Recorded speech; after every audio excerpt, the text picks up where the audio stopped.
Well, first of all, it has to be an invitation, not a demand. And there's a difference.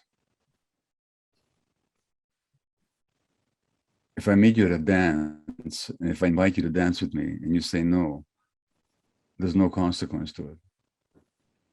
But if I demand that you dance with me, and if you refuse, that means there's going to be some consequence. I'm going to punish you.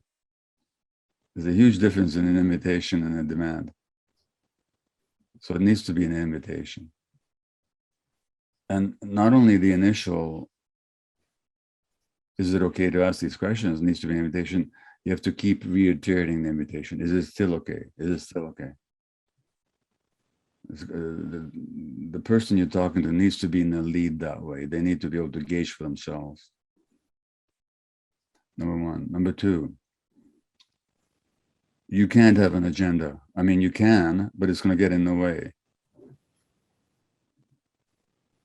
If you have an agenda for the other person, see, the reason they're in your office in the first place is because at some point in their lives, somebody had an agenda for them that had nothing to do with their needs, but with the needs of the person whose agenda it was. So if they show up to work with you and you have an agenda for them, guess what? You're putting them back in the same situation that they came from in the first place. Which means if you have an agenda, notice it, for God's sakes. Don't say I shouldn't have an agenda, because the fact is you're going to have one.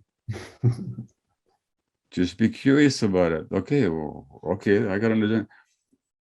Along with that, when you're working with somebody, if there's any tension inside you,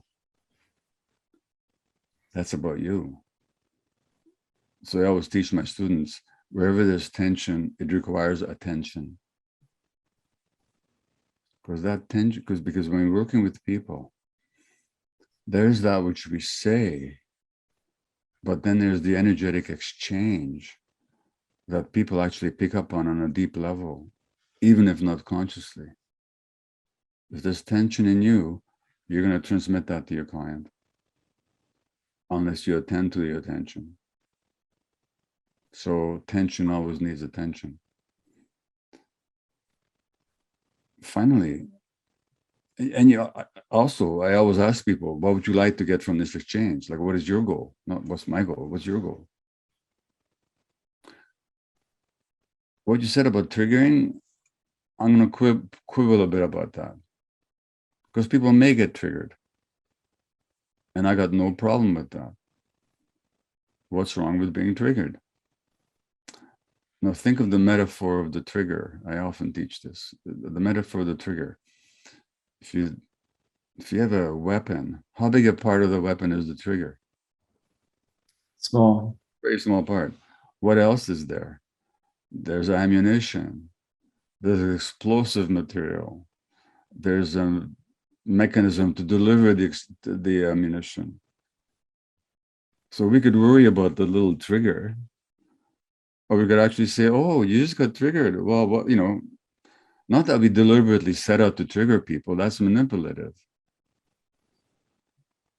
But if in the context of a conversation, somebody gets triggered, then we can, I got to look at myself. What did I do here? Did I take a misstep? Did I do something inappropriately? Did I intrude on them? That's important to be aware of that. Having said that, just because you get triggered doesn't mean there's anything wrong. It's a great opportunity. Now, what do you want to do? Focus on the little trigger? Or do you want to look at what ammunition and explosive you're carrying in your body that you've been carrying all your life? So triggers, I don't worry about so much. Not that I deliberately set out to do it. Not that it's not my responsibility to be respectful and mindful and compassionate and present. Yes, it is. But having said that, triggers in themselves are really interesting entries into a person's inner life. We can make people curious even about, oh, you got triggered there. Or what happened? It's a powerful teaching. Nothing wrong with triggers. We provide you with the certification and the credentials you need to teach mindfulness in professional settings. I invite you to check out our webpage, at teach.mindfulnessexercises.com to learn more about the program, and I look forward to seeing you on the inside.